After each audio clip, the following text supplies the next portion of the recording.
बृहस्पतिवार व्रत कथा। भारतवर्ष में एक प्रतापी और दानी राजा राज्य करता था। वो नित्य गरीबों और ब्राह्मणों की सहायता करता था।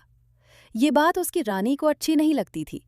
वो ना ही गरीबों को दान देती, ना ही भगवान का पूजन करती थी और राजा को भी दान देने से मना किया करती थी। एक दिन राजा शिकार खेलने वन को गए हुए थे, तो रानी महल में अकेली थी। उसी समय बृहस्पति देव साधु वेश में राजा के महल में भिक्षा के लिए गए और भिक्षा मांगी। रानी ने भिक्षा देने से इनकार किया और कहा, हे साधु महाराज, मैं तो दान पुण्य से तंग आ गई हूँ। मेरा पति सारा धन लुटाते रहते हैं। मेरी इच्छा है कि हमारा धन नष्ट हो जाए, फिर न रहेगा बांस, न बजेगी बांसुरी। साधु ने कहा, देवी, तुम तो बड़ी विचित्र हो। धन संतान तो सभी चाहते हैं, पुत्र और लक्ष्मी तो पापी के घर भी होने चाहिए।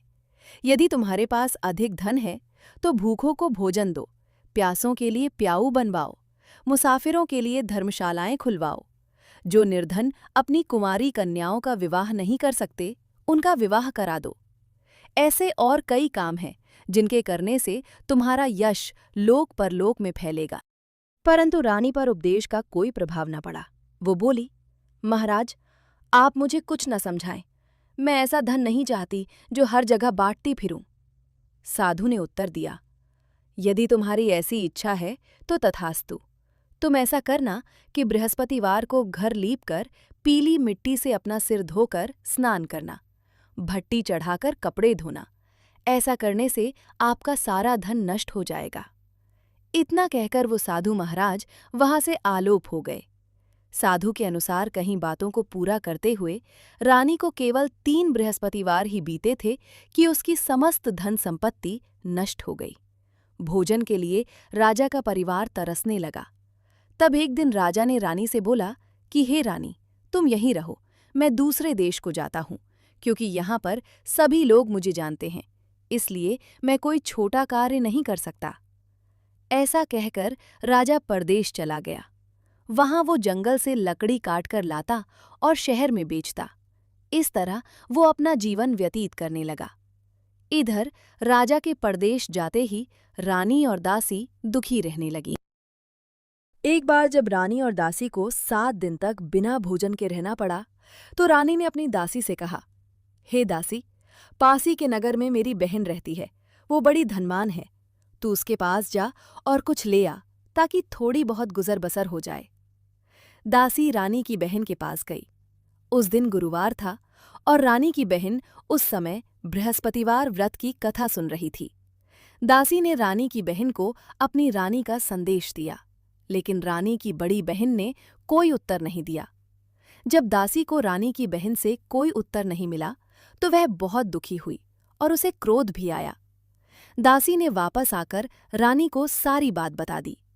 सुनकर रानी ने अपने भाग्य को कोसा। उधर रानी की बहन ने सोचा कि मेरी बहन की दासी आई थी, परंतु मैं उससे नहीं बोली, इससे वह बहुत दुखी हुई होगी। कथा सुनकर और पूजन समाप्त करके वह अपनी बहन के घर आई और कहने लगी, हे बहन, मैं बृहस्पतिवार का व्रत कर रही थी। तुम्हारी दासी मेरे घर आई थी, परंतु जब तक कथा होती है तब तक ना तो उठते हैं और ना ही बोलते हैं, इसलिए मैं नहीं बोली। कहो, दासी क्यों गई थी?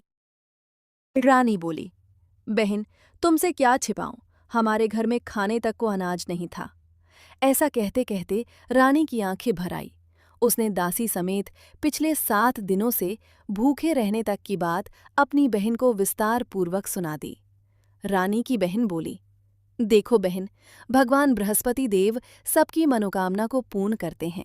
देखो, शायद तुम्हारे घर में अनाज रखा हो। पहले तो रानी को विश्वास नहीं हुआ, पर बहन के आग्रह करने पर उसने अपनी दासी को अंदर भेजा तो उसे सचमुच अनाज से भरा एक घड़ा मिल गया। यह देखकर दासी को बड़ी हैरानी हुई। दासी रानी से कहने लगी, हे रानी, जब हमको भोजन नहीं मिलता तो हम व्रत ही तो करते हैं, इसलिए क्यों ना इनसे व्रत और कथा की विधि पूछ ली जाए, ताकि हम भी व्रत कर सकें।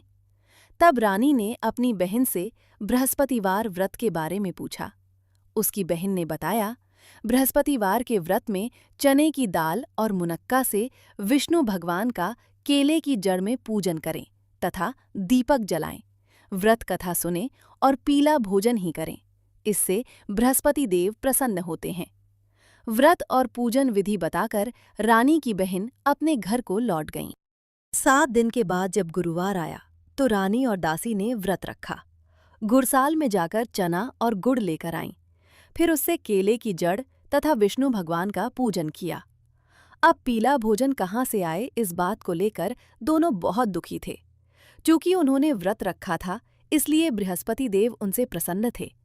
इसलिए वे एक साधारण व्यक्ति का रूप धारण कर 2 थालों में सुंदर पीला भोजन दासी को दे गए। भोजन पाकर दासी प्रसन्न हुई और फिर रानी के साथ मिलकर भोजन ग्रहण किया। उसके बाद वे सभी गुरुवार को व्रत और पूजन करने लगीं।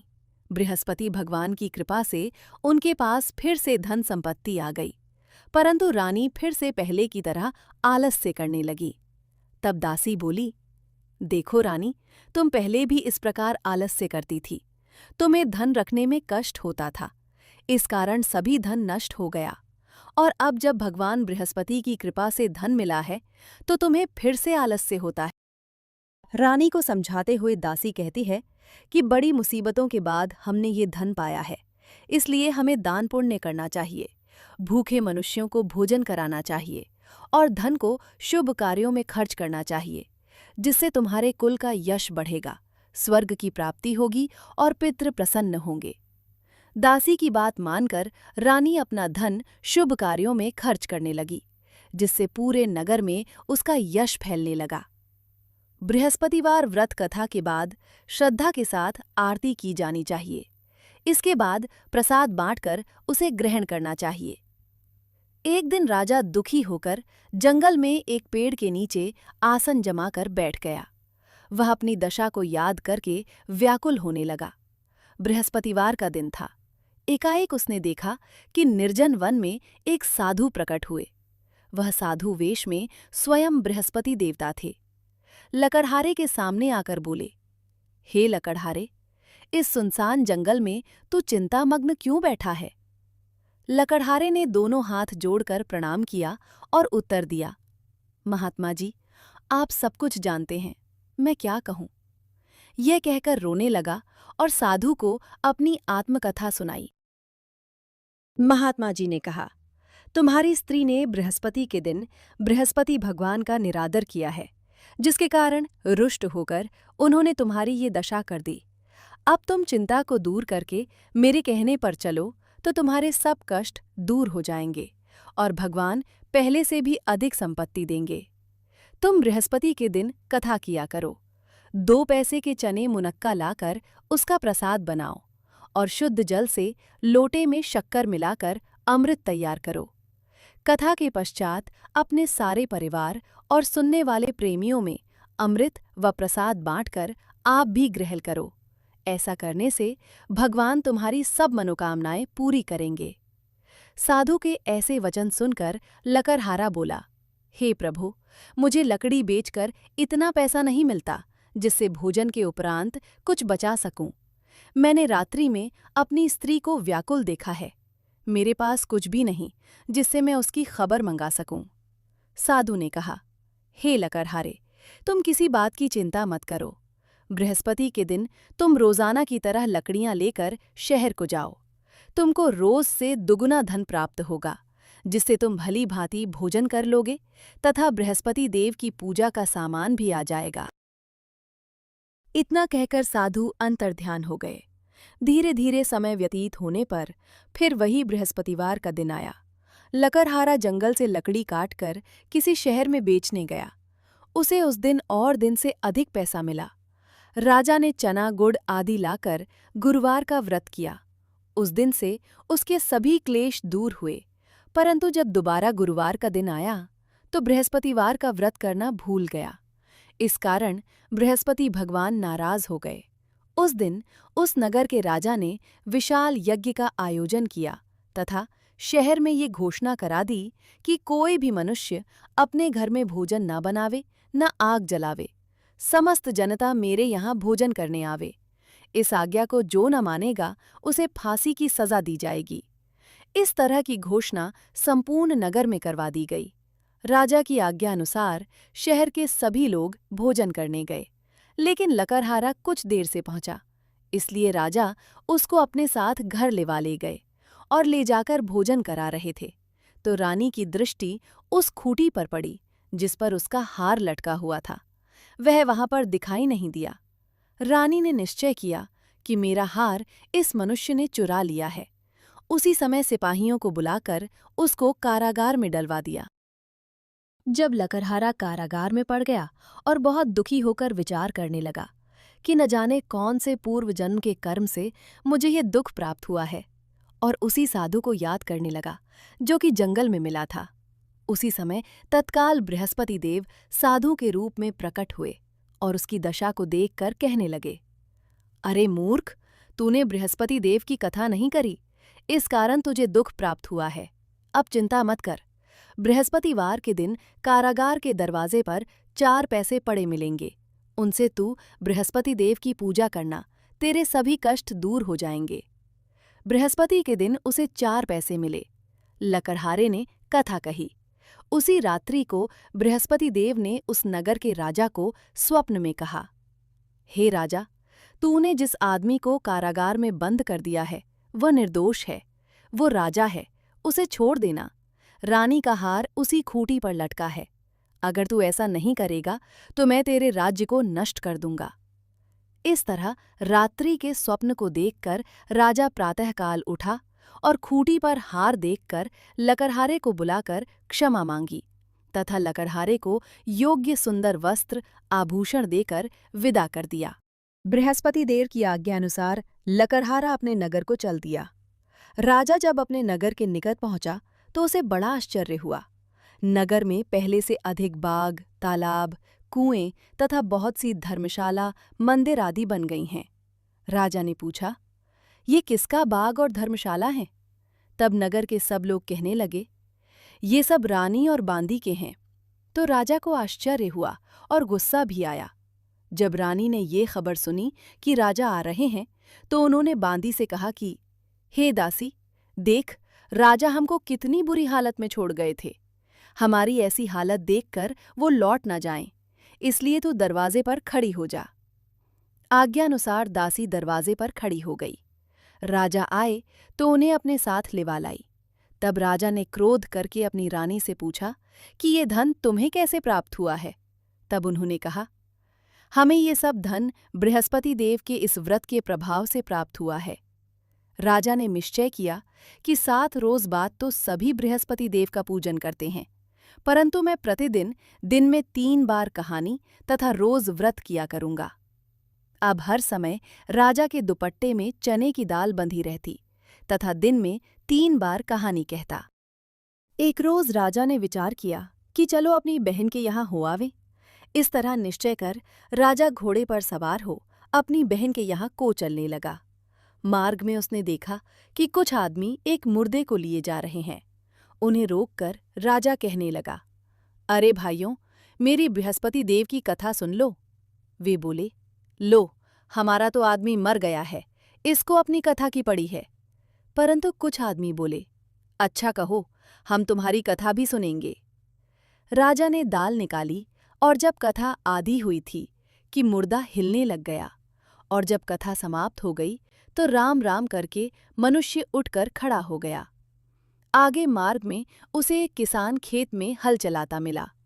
राजा ने उसे देख और उससे बोले, अरे भैया, तुम मेरी बृहस्पतिवार की कथा सुन लो।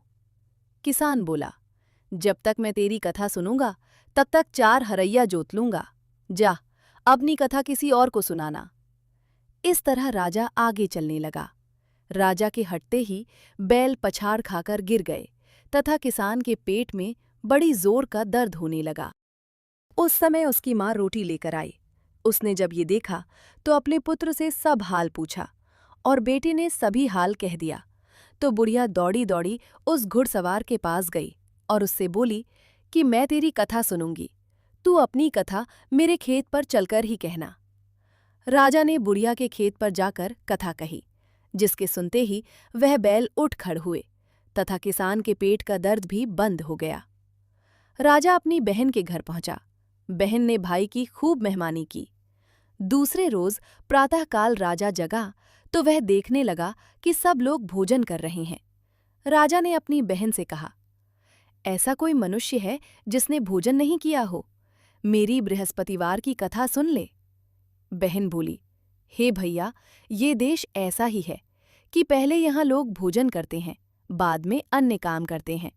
अगर कोई पड़ोस में हो तो देख आऊं। वह ऐसा कहकर देखने चली गई, परंतु उसे कोई ऐसा व्यक्ति नहीं मिला जिसने भोजन न किया हो। अतः वह एक कुम्हार के घर गई जिसका लड़का बीमार था।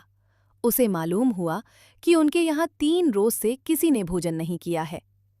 रानी ने अपने भाई की कथा सुनने के लिए कुम्हार से कहा। वह तैयार हो गया। राजा ने जाकर बृहस्पतिवार की कथा कही, जिसको सुनकर उसका लड़का ठीक हो गया। अब तो राजा की प्रशंसा होने लगी। एक रोज राजा ने अपनी बहन से कहा कि हे बहन, हम अपने घर को जाएंगे, तुम भी तैयार हो जाओ। राजा की बहन ने अपनी सास से कहा। सास ने कहा, हाँ चली जा, परंतु अपने लड़कों को मत ले जाना, क्योंकि तेरे भाई के कोई औलाद नहीं है। बहन ने अपने भैया से कहा, हे भैया, मैं तो चलूंगी, पर कोई बालक नहीं जाएगा। राजा बोला, जब कोई बालक नहीं चलेगा तब तुम ही क्या करोगी? बड़े दुखी मन से राजा अपने नगर को लौट आया। राजा ने अपनी रानी से कहा, हम निर्वंशी हैं, हमारा मुंह देखने का धर्म नहीं है और कुछ भोजन आदि नहीं किया। रानी बोली, हे प्रभु, बृहस्पति देव ने हमें सब कुछ दिया है, वह हमें औलाद अवश्य देंगे। उसी रात को बृहस्पति देव ने राजा से स्वप्न में कहा, हे राजा, उठ, सभी सोच त्याग दे, तेरी रानी गर्भ से है। राजा की यह बात सुनकर बड़ी खुशी हुई। 9वें महीने में उसके गर्भ से एक सुंदर पुत्र पैदा हुआ। तब राजा बोला, हे रानी, स्त्री बिना भोजन के रह सकती है, पर बिना कहे नहीं रह सकती। जब मेरी बहन आवे तो मुझसे कुछ कहना मत। रानी ने सुनकर हाँ कर दिया। जब राजा की बहन ने यह शुभ समाचार सुना तो वह बहुत खुश हुई तथा बधाई लेकर अपने भाई के यहाँ आई। तभी रानी ने कहा, घोड़ा चढ़कर तो नहीं आई, गधा चढ़ी आई।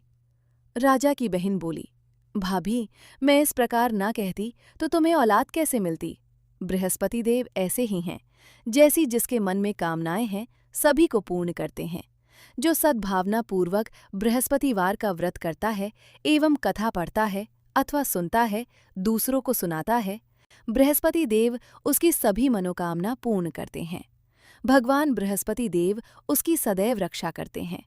संसार में जो मनुष्य सद्भावना से भगवान जी का पूजन व्रत सच्चे हृदय से करते हैं तो उनकी सभी मनोकामनाएं पूर्ण करते हैं।